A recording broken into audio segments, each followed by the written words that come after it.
गर्मी का मौसम था और मेरे माता पिता सप्ताहांत के लिए केप कॉड में हमारे घर चले गए, जो हमारे घर से 2 घंटे की ड्राइव पर है। उन्हें लगा कि मुझे कुछ दिनों के लिए अकेला छोड़ना ठीक रहेगा। मेरी माँ ने कुछ पोर्क और पास्ता पकाया जिसे मैं जब चाहूं खा सकता था, और मेरे पास कुछ पैसे भी थे अगर मैं पिज्जा ऑर्डर करना चाहूं। सब कुछ ठीक चल रहा था और पहली रात जब मैं अकेला था, मैंने सुबह 3 बजे तक एक्सबॉक्स खेला। इस वजह से मैं अगले दिन बहुत देर तक सोया। जब मैं आखिरकार उठा तो मैंने अपने फोन को देखा और पाया कि दोपहर 1 बजे के बाद का समय था। मेरी योजना अपने दोस्तों के साथ लगभग 3 बजे स्ट्रीट हॉकी खेलने की थी, इसलिए मैं बिस्तर से उठा और धीरे धीरे शॉवर की ओर चला गया।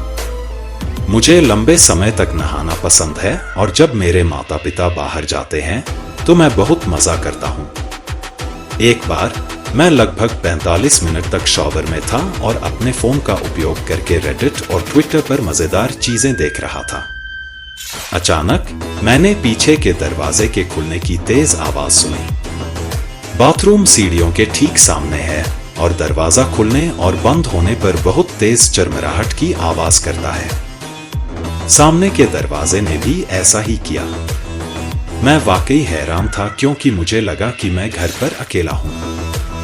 मैंने करीब 2 मिनट तक ध्यान से सुना कि क्या मैं कुछ और सुन सकता हूं। मुझे आश्चर्य हुआ कि क्या यह सिर्फ हवा की आवाज थी या मेरे माता पिता जल्दी घर आ गए थे। इसलिए मैंने शॉवर बंद कर दिया, अपने शरीर पर एक तौलिया लपेटा और चुपचाप सीढ़ियों से नीचे जाकर जांच की। मेरा घर बहुत पुराना है और जब मैं सीढ़ियों पर चलता हूं तो वे बहुत तेज चरमराहट करती हैं। मैं धीरे धीरे चला और बहुत शांत रहने की कोशिश की। मुझे सभी 12 सीढ़ियां उतरने में करीब 45 सेकंड लगे। जब मैं दूसरी से आखिरी सीढ़ी पर पहुंचा तो रसोई में झांकने से ठीक पहले मैंने खुद को शांत महसूस करने के लिए एक गहरी सांस ली। मुझे पता था कि मैं मूर्खतापूर्ण और थोड़ा अतिनाटकीय बन रहा था। मैंने खुद से कहा कि रसोई में कुछ भी नहीं है और मैं अब कोई आवाज नहीं सुनूंगा। रसोई में किसी के होने की कोई वजह नहीं थी, भले ही घर में कोई बुरा व्यक्ति क्यों न हो। मुझे इतना डर लगने के कारण थोड़ी शर्मिंदगी महसूस हुई। मैं कुछ मूर्खतापूर्ण काम करने के लिए खुद पर हंसता हूं और फिर मैं आखिरी 2 सीढ़ियां चढ़ता हूं और रसोई में जाता हूं। रसोई में मैं एक आदमी को देखता हूं जो बिल्कुल स्थिर खड़ा है, मुझसे बस कुछ फीट की दूरी पर। उसके चेहरे पर एक बड़ी मुस्कान है। जो चीज मुझे सबसे ज्यादा पसंद आई वह उसका चेहरा या उसकी मुस्कान नहीं, बल्कि उसकी बाहें हैं। उसकी बाहें हमेशा की तरह उसकी बगल में नहीं थी। इसके बजाय उसने उन्हें बहुत अजीब तरीके से रखा था। उसकी बाहें लगभग उल्टी थीं और उसके पीछे थोड़ी सी उठी हुई थी। यह बताना मुश्किल है कि यह कैसा दिख रहा था। मैं यह नहीं समझा सकता कि मुझे यह इतना स्पष्ट रूप से क्यों याद है, लेकिन यह अब तक देखी गई सबसे आश्चर्यजनक और पागलपन भरी चीज थी। यह इतना डरावना था कि मुझे लगा कि मेरा दिल रुक जाएगा। लेकिन डरने के बजाय मैं उसके पास गया और उसके चेहरे पर बहुत जोर से मारा, फिर उसे थप्पड़ मारा और उसे जमीन पर गिरा दिया। मैंने मदद के लिए फोन उठाया और फिर मैं सीढ़ियों से ऊपर भागा। मैंने अपना तौलिया रसोई में गिरा दिया और मेरा दिल बहुत तेजी से धड़क रहा था। मैं अपने कमरे में गया और दरवाजा बंद कर दिया। मैंने जल्दी से दरवाजे के सामने एक कुर्सी रख दी ताकि दरवाजा बंद रहे। बिना कुछ सोचे समझे मैंने 9 जनवरी 2001 पर कॉल किया और फोन पर मौजूद अच्छे व्यक्ति को बताया कि क्या हुआ था, और मैं लगभग रोने लगा था।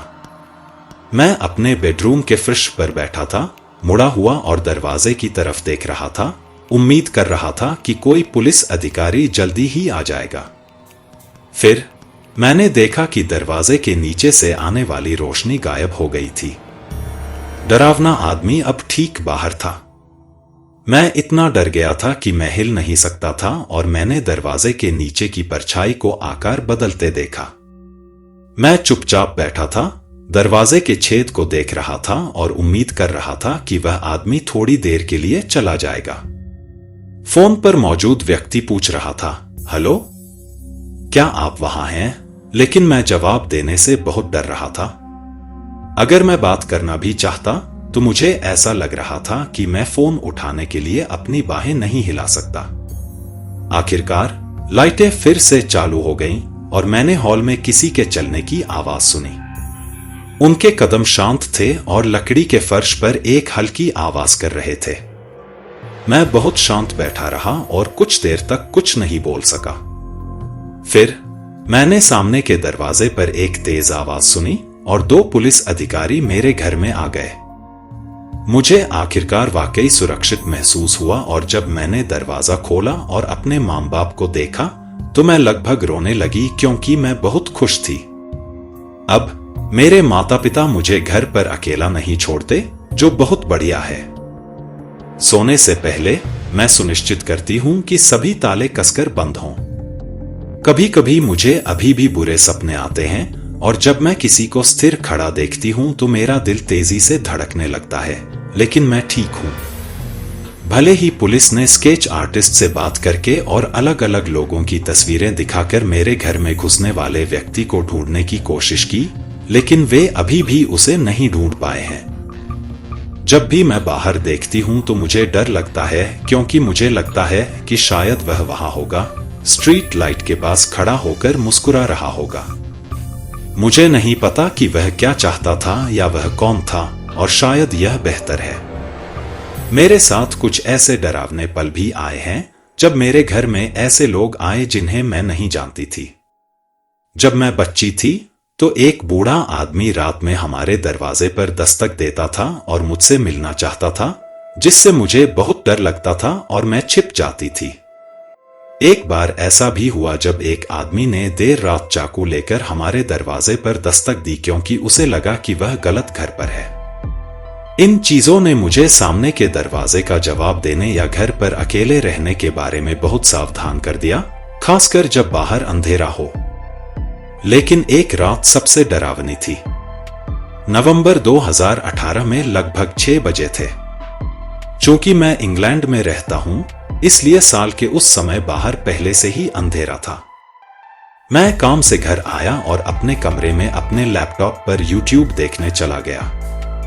मेरी मां ने मुझे फोन किया और कहा कि वह मेरे भाई को उसकी नौकरी से लेने जा रही है और वह वापस आते समय गैस लेने के लिए रुकेगी।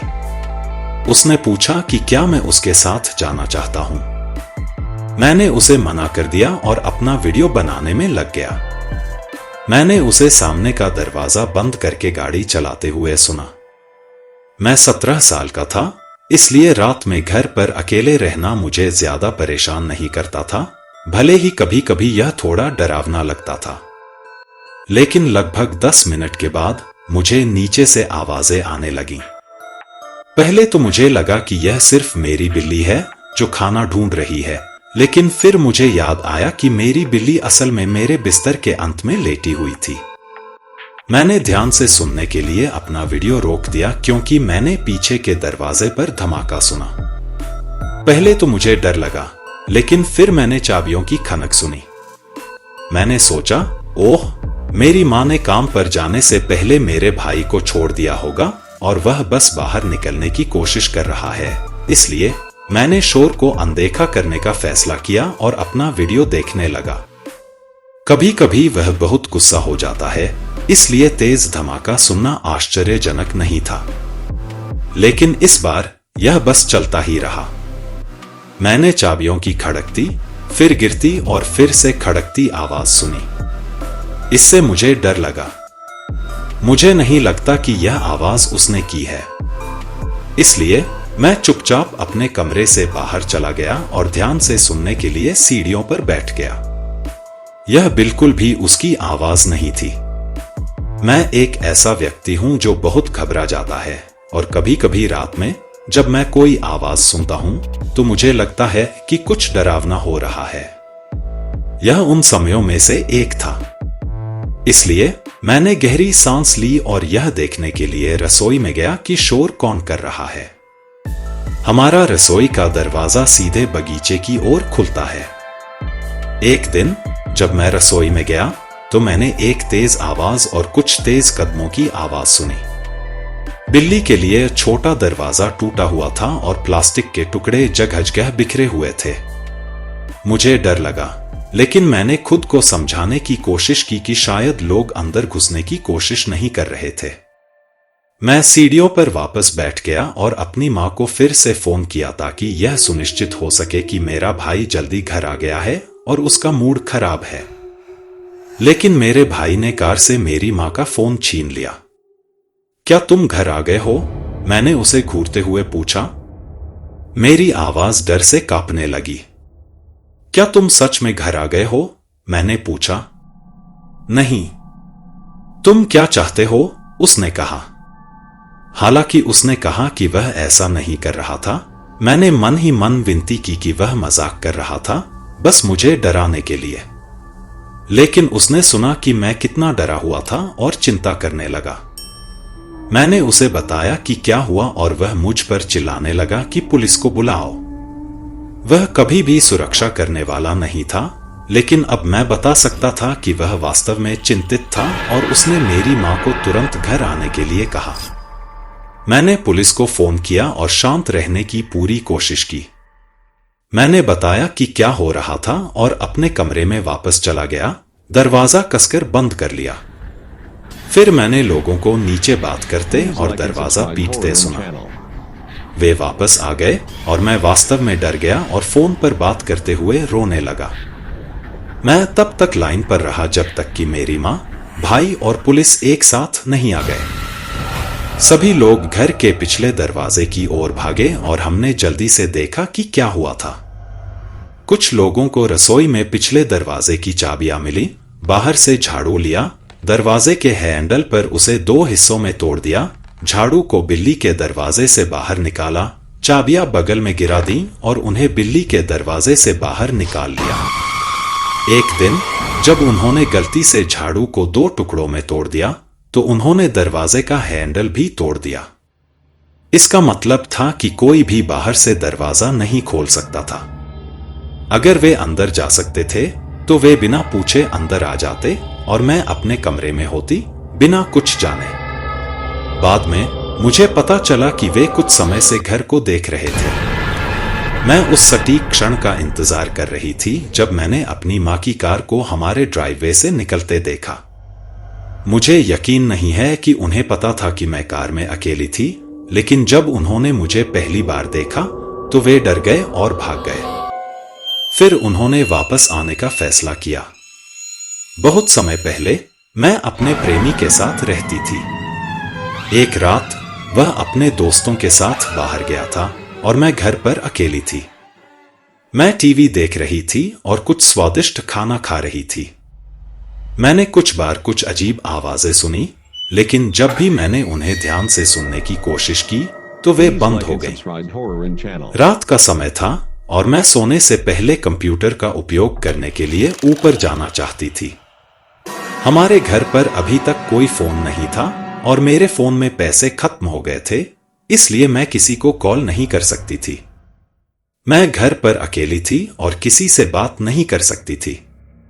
मैं अपने कमरे में बैठी थी और लैपटॉप का उपयोग करते हुए सिर्फ एक छोटा सा लैंप जला रही थी। अचानक मुझे कुछ अजीब सी आवाजें सुनाई देने लगी। पहले तो यह एक छोटी सी खड़खड़ाहट जैसी आवाज थी जो इतनी धीमी थी कि मुझे यह देखने के लिए ध्यान से सुनना पड़ा कि यह वास्तविक थी या मैं इसे सिर्फ कल्पना कर रही थी। मैंने यह देखने के लिए अपना संगीत बंद कर दिया कि यह आवाज क्या थी। मैं अपने बेडरूम में गई और सामने के दरवाजे की ओर देखा, लेकिन वहां कोई नहीं था। हमारे पास एक छोटा सा आंगन था जिसमें एक ऊंची ईंट की दीवार और एक मजबूत लकड़ी का गेट था और वहां अंधेरा था। लेकिन जब मैंने देखा तो मुझे इसके पीछे कुछ भी दिखाई नहीं दिया। मैं वापस बैठ गया और फिर से संगीत शुरू कर दिया। लगभग 10 मिनट के बाद मुझे एक बहुत ही डरावनी चीखने की आवाज सुनाई दी, जैसे कि धातु के 2 टुकड़े आपस में रगड़ रहे हों। यह वास्तव में शांत था, जैसे कि जो भी आवाज कर रहा था वह सुनने से बचने की कोशिश कर रहा था। मुझे बहुत डर लग रहा था, इसलिए मैं अपने बेडरूम में गया और अलमारी के पीछे से एक भारी लोहे की छड़ पकड़ी। मैंने कोई लाइट नहीं जलाई क्योंकि मैं डर गया था और किसी को यह नहीं बताना चाहता था कि मैं घर में कहाँ हूं। मैं मदद के लिए पुकार नहीं सकता था और मुझे चिंता होने लगी थी कि कोई मेरे घर में हो सकता है। इसलिए मैं यह देखने के लिए बाथरूम में गया कि क्या मैं पीछे की गली को बेहतर तरीके से देख सकता हूं।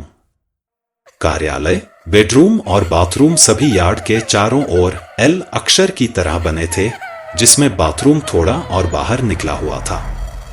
मैं ऊपर गया और गली में देखने के लिए एक खिड़की खोली, लेकिन मुझे कुछ भी दिखाई नहीं दिया। हालांकि मुझे अपने गेट के ठीक पीछे से कुछ धीमी बातचीत सुनाई दे रही थी। मैं उनकी सारी बातें नहीं सुन पाया, लेकिन मैं बता सकता था कि वहां कौन था और वे किस बारे में बात कर रहे थे।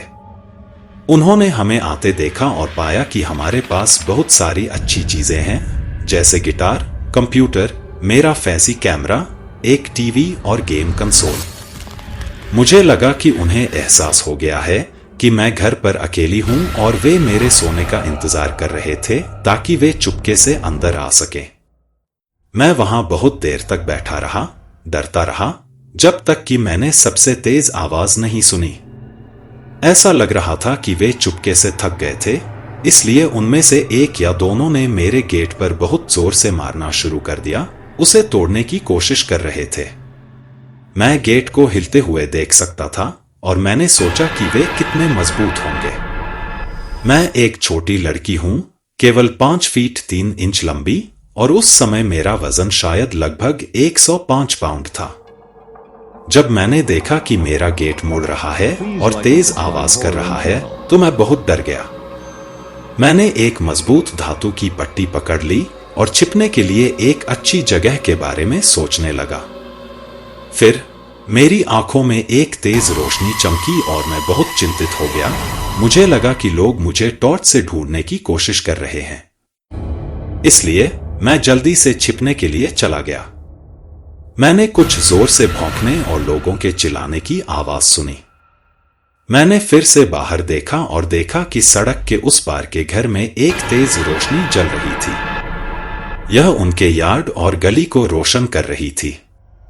मैं कुछ लोगों को बात करते और अपशब्दों का इस्तेमाल करते हुए सुन सकता था, और फिर मैंने गली में तेजी से दौड़ते हुए कदमों की आवाज सुनी।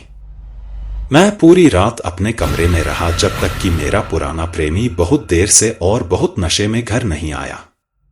मैं बिल्कुल भी सो नहीं सका। अगली सुबह जब मैं बाहर गया तो मैंने देखा कि गेट लगभग अपने टिका से गिर रहा था, इसलिए किसी के लिए सड़क से अंदर आना आसान था। फिर मैंने ताले पर कुछ खरोंच देखी, जैसे किसी ने इसे खोलने की कोशिश की हो। अगर हमारे पीछे वाले घर के लोग नहीं जागे होते तो मैं वास्तव में कल्पना नहीं करना चाहता कि क्या हो सकता था। बहुत समय पहले जब मैं बच्चा था, मैं एक ऐसे घर में रहता था जिसमें एक विशेष बालकनी थी। बालकनी बड़े कांच के दरवाजों के माध्यम से मेरी मां के बेडरूम और मेरे बेडरूम से जुड़ी हुई थी। बालकनी के बगल में 2 पेड़ भी थे। मुझे बालकनी से उन पेड़ों में से एक पर चढ़ना और उतरना पसंद था। एक बालकनी थी जो सड़क पर दिखती थी। जब यह कहानी हुई तब मैं 13 साल की लड़की थी। एक रात मेरा भाई और मां घर पर नहीं थे और मैं थोड़ी सी रोशनी के साथ बिस्तर पर पढ़ रही थी। मैंने एक आवाज सुनी जो बाहर एक पेड़ में कुछ हिलने जैसी लग रही थी, लेकिन मैं बहुत ज्यादा डरी नहीं क्योंकि हम अक्सर अपने घर के आसपास पोसम और चमगादड़ देखते हैं। मैंने अपनी बालकनी की ओर जाने वाले कांच के दरवाजों पर हल्के पर्दे लगाए थे। ये दरवाजे सड़क की ओर थे, इसलिए मैं पर्दों के माध्यम से स्ट्रीट लैंप की रोशनी देख सकती थी। जब मैंने एक पेड़ को हिलते हुए सुना तो मैंने एक छाया को दरवाजों के पास से गुजरते देखा। मैंने जल्दी से अपनी पढ़ने की लाइट बंद कर दी और एकदम स्थिर हो गया, जैसे कोई हिरन डर गया हो। परछाई वाकई बहुत बड़ी थी, इसलिए यह बगल में रहने वाले बच्चों या मेरी मां में से कोई नहीं हो सकता था जो सिर्फ 5 फीट लंबी हैं। वह व्यक्ति धीरे धीरे चल रहा था, जैसे कि वह छिपने की कोशिश कर रहा हो सकता है कि वह मुझे मेरे कमरे में न देख पाए, लेकिन मैं उन्हें देख सकता था क्योंकि उनके पीछे की स्ट्रीट लाइट उन्हें एक काले आकार की तरह दिखा रही थी। वे मेरे दरवाजे के पास से चले गए और मैं उन्हें अब और नहीं देख पा रहा था। मैं बस वहीं बैठा रहा, जम गया और समझ नहीं पा रहा था कि क्या करूं। फिर मैंने एक आवाज सुनी। यह कोई मेरी मां के बालकनी के दरवाजे को खोलने की कोशिश कर रहा था। मुझे यकीन नहीं था कि उसने इसे बंद किया है या नहीं, लेकिन मैं यह जोखिम नहीं उठाना चाहता था। मैं चुपके से बेडरूम के दरवाजे पर गया और उसे चुपचाप बंद कर दिया। मैं सुन सकता था कि वह व्यक्ति अभी भी कांच के दरवाजे खोलने की कोशिश कर रहा था, लेकिन वह अंदर नहीं जा पा रहा था। मुझे थोड़ा बेहतर महसूस हुआ, यह सोचकर कि वे अंदर नहीं आ सकते। मुझे बस तब तक इंतजार करना था जब तक कि उन्हें यह पता न चल जाए और फिर वे चले जाएंगे, है ना? मैंने बालकनी पर चलते हुए धीमे कदमों की आवाज सुनी और फिर वे मेरे शीशे के दरवाजे के ठीक सामने रुक गए। मैं वाकई हैरान था। उसे नहीं पता था कि मैं उसे देख रहा हूं और मैं उसकी परछाई देख सकता था। फिर मैंने देखा कि उसकी परछाई दरवाजे के हैंडल तक पहुंच रही है और मैं वाकई डर गया। क्या मुझे आज उन दरवाजों को बंद करना याद था? मैं पहले से ही दरवाजे पर था और मुझे चिंता थी कि मैं कुछ भूल सकता हूं। ऐसा लगा जैसे मैं हैंडल को पकड़ने के लिए हाथ बढ़ाने से पहले ही बहुत समय निकाल चुका हूं। सौभाग्य से जब इस व्यक्ति ने दरवाजा खोलने की कोशिश की तो वह बंद था। मुझे वाकई राहत महसूस हुई। उम्मीद थी कि उन्होंने मुझे नहीं सुना होगा। फिर वे बालकनी के साथ चलने लगे। मेरे पास सेल फोन नहीं था क्योंकि मेरी मां को लगता था कि मैं इसके लिए बहुत छोटा हूं और घर का फोन घर में बहुत दूर था। लेकिन मैं इस व्यक्ति से नजर हटाने से बहुत डर रहा था, यहां तक कि मदद के लिए पुकारने से भी। मैं चुपचाप रो रहा था, मेरे चेहरे पर आंसू बह रहे थे और मैं वाकई उम्मीद कर रहा था कि वे बस चले जाएंगे। मैंने देखा कि व्यक्ति ने हिलना बंद कर दिया और शीशा तोड़ने के बारे में कुछ कहा। अचानक मैंने देखा कि कार की लाइटें कोने पर मुड़ गईं और हमारे गेट पर रुक गईं। मेरी मां घर पर थी। बालकनी पर मौजूद व्यक्ति जल्दी से चला गया और फिर मैंने एक बड़ी आवाज सुनी जब वे बालकनी से कूद गए। जब मेरी मां कमरे में आई तो मैं बहुत उत्साहित हो गई और मुझे यह समझाने में मुश्किल हुई कि क्या हुआ। आखिरकार मैंने उन्हें सब कुछ बताया और उन्होंने मदद के लिए पुलिस को बुलाया। हालांकि उन्हें कोई नहीं मिला, लेकिन हमारे पड़ोसियों में से एक ने एक ट्रक देखा जो लोगों के अनुसार एक ट्रक जैसा दिख रहा था, जो मेरे स्कूल के पास बच्चों को ले जाने की कोशिश कर रहा था, जो सड़क के ठीक नीचे है। क्योंकि मैं हर दिन बहुत दूर नहीं चलता, इसलिए पुलिस को लगा कि शायद कोई मुझे देख रहा है या मेरे अकेले होने का इंतजार कर रहा है। जब मैं 10 साल का था तो मैं स्प्रिंग ब्रेक के लिए अपनी दादी से मिलने गया था। मेरा चचेरा भाई भी वहां था और हम कुछ मौजमस्ती के लिए YMCA जाना चाहते थे। मेरी दादी हमें वहां ले गई और कहा कि वह हमें 4 घंटे में वापस ले जाएंगी। जब हम YMCA पहुंचे तो वहां बहुत शांति थी। वहां कुछ वयस्क लोग ही थे जो कसरत कर रहे थे, लेकिन आसपास बहुत ज्यादा लोग नहीं थे। हम बास्केटबॉल कोर्ट गए और 2 घंटे तक टैग और शॉर्ट हूप खेले, लेकिन फिर हम इससे थक गए। मुझे तैराकी ज्यादा पसंद नहीं है, लेकिन पूल वाकई मजेदार लग रहा था, इसलिए हमने अपने स्विमसूट पहनने का फैसला किया।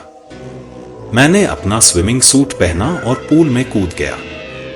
वहां बहुत शांति थी क्योंकि वहां सिर्फ लाइफ गार्ड था। हमने खेल और तैराकी का मजा लिया, लेकिन थोड़ी देर बाद हमारे पास करने के लिए कोई काम नहीं बचा और हम ही रह गए। इसलिए हमने सोचा कि यह देखना मजेदार होगा कि कौन पानी के अंदर सबसे ज्यादा देर तक अपनी सांस रोक सकता है।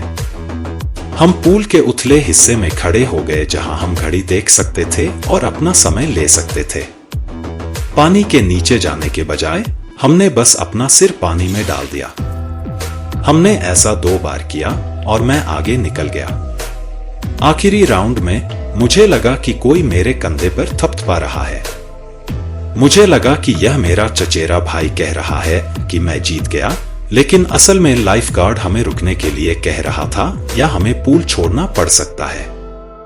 हम तैराकी से बहुत थक गए थे, इसलिए हमने पूल से बाहर निकलने, कपड़े पहनने और बास्केटबॉल खेलने का फैसला किया, जब तक कि मेरी दादी हमें लेने नहीं आ गई। हमारे पास सिर्फ 1 घंटा बचा था और पानी बहुत ठंडा था। जैसे ही हम पूल से बाहर निकल रहे थे, लाइफ गार्ड ने पूछा कि क्या हम गर्म होने और सूखने के लिए सौना में जाना चाहते हैं। साइन बोर्ड पर लिखा था कि अंदर जाने के लिए आपकी उम्र 18 साल से ज्यादा होनी चाहिए, इसलिए जब उसने हमें अंदर जाने दिया तो हम बहुत खुश हुए। वह हमें सौना में ले गई और कांच का दरवाजा खोला।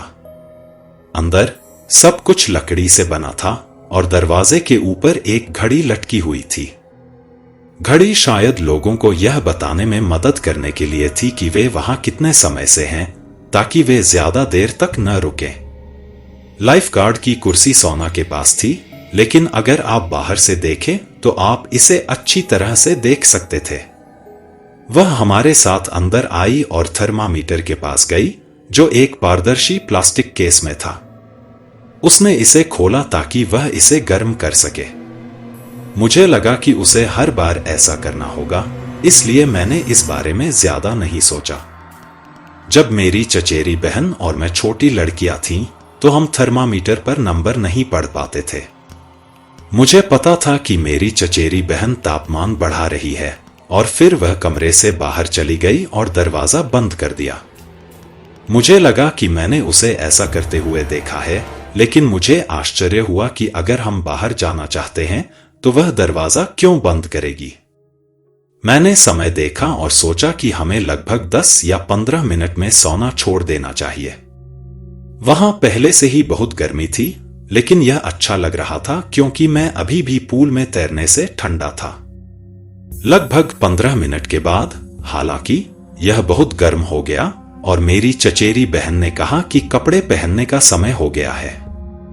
मैंने दरवाजा खोलने के लिए दरवाजे की घुंडी घुमाने की कोशिश की, लेकिन वह हिली नहीं। मुझे लगा कि यह अटक सकता है, इसलिए मैंने इसे हिलाया, लेकिन यह फिर भी काम नहीं किया। फिर मैंने अपनी चचेरी बहन को इसे आजमाने दिया, लेकिन वह भी इसे नहीं खोल पाई। हमने लाइफ गार्ड के वापस आने का इंतजार करने का फैसला किया, इसलिए हम बैठ गए और इंतजार करने लगे। कमरे में बहुत गर्मी हो रही थी और मैं वास्तव में बाहर निकलना चाहता था। मैं जाग गई और दरवाजा खटखटाने लगी और हैंडल घुमाने लगी ताकि लाइफ गार्ड का ध्यान हम पर जाए। मेरी चचेरी बहन भी जाग गई और उसने मेरी मदद की। हमने उसे बाहर निकलने के लिए बहुत जोर से चिल्लाया, लेकिन वह बस सीधे आगे देखती रही। ऐसा कोई तरीका नहीं था जिससे उसने हम 2 छोटी लड़कियों को शोर करते हुए न देखा हो या न सुना हो। हम लगभग 25 मिनट तक सौना में रहे थे और यह वाकई बहुत गर्म था। सांस लेना मुश्किल लग रहा था और मेरी छाती में आग लग रही थी। मेरी आंखें और त्वचा भी जल रही थी। हम फिर से बैठ गए और अपने सिर को अपने नम तौलिए से ढक लिया, जिससे हमें बेहतर सांस लेने में मदद मिली। मैं अपनी चचेरी बहन के बारे में बहुत चिंतित थी क्योंकि वह मुझसे 2 साल छोटी है। मैंने घड़ी देखी और पाया कि हम लगभग 35 मिनट से अंदर थे। मैं खड़ी हुई और दरवाजे की ओर चली गई, जहां लाइफ गार्ड अभी भी वहीं बैठी थी, सीधे आगे देख रही थी। मैंने जोर से आवाज लगाई कि हमें निकल जाना चाहिए और दरवाजा बहुत जोर से खटखटाया, लेकिन उसने हमें नहीं देखा। मुझे बहुत चक्कर आने लगा, इसलिए मैंने बैठने का फैसला किया। लकड़ी की सीटें बहुत गीली थीं, इसलिए मैंने अपना तौलिया लिया जो सूखा था और उसे अपने नीचे रख लिया। मेरे बाल भी सूखे थे, इसलिए मैंने अपनी नाक को ढकने के लिए इसे अपने चेहरे पर लपेट लिया। मैंने अपनी आंखें सिकोड़ ली ताकि उन्हें ज्यादा दर्द न हो, लेकिन मैं अभी भी देख सकता था कि कोई दरवाजे से अंदर आया है या नहीं। इससे मुझे थोड़ा बेहतर महसूस हुआ। मेरी चचेरी बहन अपने सिर पर तौलिया रखकर लेटी हुई थी और वह हिल नहीं रही थी या बात नहीं कर रही थी। इसलिए मैंने उसे धीरे से थपथपाया ताकि देख सकूं कि वह ठीक है या नहीं। वह ठीक थी, लेकिन मैं बता सकता था कि हमें जल्दी ही वहां से निकल जाना चाहिए क्योंकि वह थोड़ी उलझन में दिख रही थी। 45 मिनट हो चुके थे और मुझे वाकई बीमार महसूस होने लगा था। वहां बहुत तेज आवाज थी और मुझे पता था कि लाइफगार्ड यह नहीं भूल सकता कि हम वहां थे। मुझे लगा कि वह जल्द ही वापस आ जाएगा, लेकिन मेरे दिमाग में एक छोटी सी आवाज ने कहा कि उसने हमें जानबूझकर बंद कर दिया होगा। फिर एक आदमी दरवाजे से होकर पूल में आया, लेकिन किसी कारण से मैं खड़ा नहीं हो पा रहा था। मेरा शरीर बहुत गर्म हो रहा था और मुझे चक्कर आ रहे थे। शुक्र है कि एक आदमी पूल में तैरना नहीं चाहता था, वह इसके बजाय सौना में जाना चाहता था। वह लाइफगार्ड के साथ वापस आया। जब मैंने उन्हें आते देखा तो मैं जल्दी से अपने चचेरे भाई को पकड़ने के लिए उछल पड़ा। मुझे पक्का एहसास हुआ कि उस आदमी ने हमें अंदर बंद कर दिया था क्योंकि उसने दरवाजा खोलने के लिए अपनी चाबियां निकाली और उस आदमी को अंदर आने दिया। मैं जहां था वहां नहीं रहना चाहता था। इसलिए जब वह आदमी अंदर आने की कोशिश कर रहा था, मैं बाहर निकलने की कोशिश कर रहा था। जब हम लगभग बाहर निकल चुके थे तो लाइफगार्ड ने दरवाजा बंद करने और हमें पीछे धकेलने की कोशिश की। वह आदमी उलझन में दिख रहा था और उसने कहा, मुझे लगता है कि वे जाना चाहते हैं। लाइफगार्ड ने एक गहरी सांस ली और दरवाजा खोला और हम जल्दी से चेंजिंग रूम में भाग गए। दादी के आने से पहले हमारे पास सिर्फ 10 मिनट थे। हम दोनों वास्तव में जो हुआ उससे हैरान थे, इसलिए हमने कपड़े पहनते समय या घर जाते समय बात नहीं की। जब हम घर पहुंचे तो मेरे माता पिता वहां नहीं थे क्योंकि वे हमारे लिए रात का खाना बना रहे थे। मैंने उन्हें बताया कि क्या हुआ। उन्हें लगा कि मैं सिर्फ बातें बना रहा हूं और उन्होंने मेरी बात पर विश्वास नहीं किया। मैं ईमानदारी से मानता हूं कि महिला ने हमें बहुत चोट लगने दी होगी। मुझे बस यही आश्चर्य है कि अगर हम वास्तव में बुरी तरह से चोटिल हो जाते तो क्या होता। हर कोई इसके लिए उसे दोषी ठहराता। मैं अभी भी सोचता हूं कि वह हमसे क्या चाहती थी। अब जब मैं 21 साल का हो गया हूं तो मैं अभी भी इस बात के बारे में बहुत सोचता हूं। कभी कभी जब मैं छोटी जगहों पर होता हूं या जब बहुत गर्मी होती है तो मुझे बहुत डर लगता है। लोगों के लिए मुझ पर विश्वास करना मुश्किल है क्योंकि यह बहुत अजीब लगता है। मुझे आश्चर्य है कि क्या मैं पूछ सकता हूं कि आप क्या सोचते हैं? क्या आपको लगता है कि यह सिर्फ एक बड़ी गड़बड़ी हो सकती है?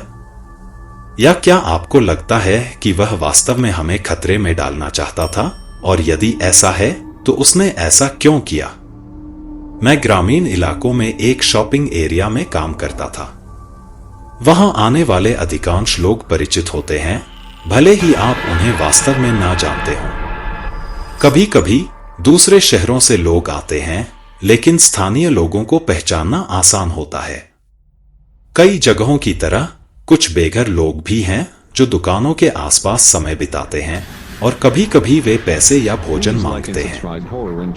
यह थोड़ा परेशान करने वाला हो सकता है, लेकिन दुकानों पर काम करने वाले लोग उन पर नजर रखते थे ताकि जरूरत पड़ने पर उनकी मदद कर सकें या देख सकें कि वे कैसे काम कर रहे हैं। एक आदमी था, हम उसे शेन कह सकते हैं, जो सालों से बद से बदतर होता जा रहा था।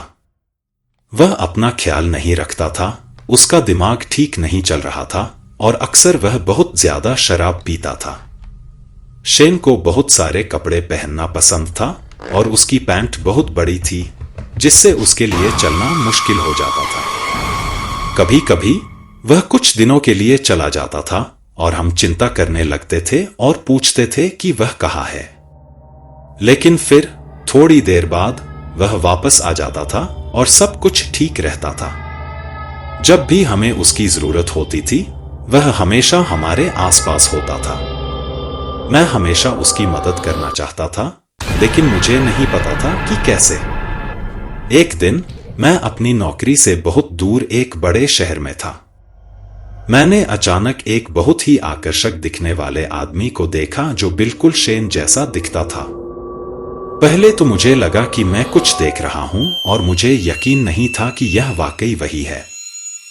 वहां एक आदमी था जिसके पास एक फैंसी शोल्डर बैग, एक चमकदार नया आईफोन और एक एप्पल वॉच थी। हम दोनों एक फूड ट्रक पर लाइन में इंतजार कर रहे थे और आमतौर पर हमें अपना खाना मिलने में थोड़ा समय लगता है। ज्यादातर लोग समय बिताने के लिए बस अपने फोन देखते हैं, लेकिन यह आदमी मेरी तरफ देख रहा था।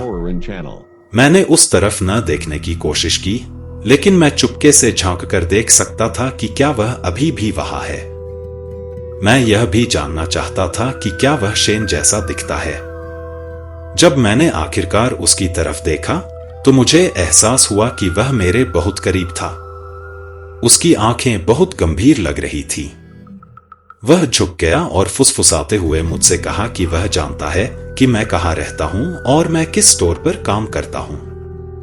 वह करीब आया और मैंने देखा कि उसकी खुशबू अच्छी है और उसकी सांसों में पुदीने की खुशबू है। मैंने उससे पूछा कि उसे यह कैसे पता है और वह बस मुस्कुराया। जब मैंने फिर से पूछा तो वह और भी ज्यादा मुस्कुराया, अपने बहुत साफ दांत दिखाते हुए, सिवाय एक दांत के जो गायब लग रहा था। मुझे लगता है कि शेन के पास वह दांत नहीं है। मैं थोड़ा असहज महसूस करते हुए वहां से चला गया। कोई व्यक्ति ऑर्डर देता है, लेकिन वे कहते हैं कि उस व्यक्ति का नाम शेन के बजाय जेम्स है। अगले कुछ दिनों तक मैं शॉपिंग सेंटर में शेन को कहीं नहीं ढूंढ पाता और जब मैं लोगों से पूछता हूं कि क्या उन्होंने उसे देखा है तो कोई नहीं जानता कि वह कहाँ है। एक व्यक्ति कहता है कि उन्हें उम्मीद है कि वह ठीक है और दूसरा व्यक्ति सिर्फ कंधे उचकाता है और कहता है कि वे उसकी मदद करने के लिए कुछ नहीं कर सकते। अगले दिन मैंने उसे अपने स्टोर के बाहर बैठा देखा। वह बहुत गंदा लग रहा था, उसके दांत और नाखून गंदे थे और उसने बहुत सारे कपड़े पहने हुए थे। वह लोगों से पैसे मांग रहा था। मैं उससे बात करना चाहता था क्योंकि मुझे यकीन था कि यह वही व्यक्ति है, लेकिन मैं यह नहीं समझ पाया कि वह इतनी जल्दी इतना गंदा और बदबूदार कैसे हो गया। मैंने एक आदमी से पूछा कि क्या वह वाकई वही है। उसने थकी हुई आंखों से मेरी ओर देखा और फुसफुसाया कि अगर मैंने किसी को बताया तो वह मुझे चोट पहुंचाएगा। मैं वाकई हैरान था और मुझे नहीं पता था कि क्या कहूं। फिर उसने फिर से कहा कि अगर मैंने किसी को बताया कि वह वास्तव में बेघर नहीं है तो वह मुझे चोट पहुंचाएगा। वह गुस्सा होने लगा, इसलिए मैंने पुलिस को फोन किया क्योंकि मैं डर गया था और नहीं जानता था कि वह क्या कर सकता है। वह चला गया और मैंने उसे फिर कभी नहीं देखा।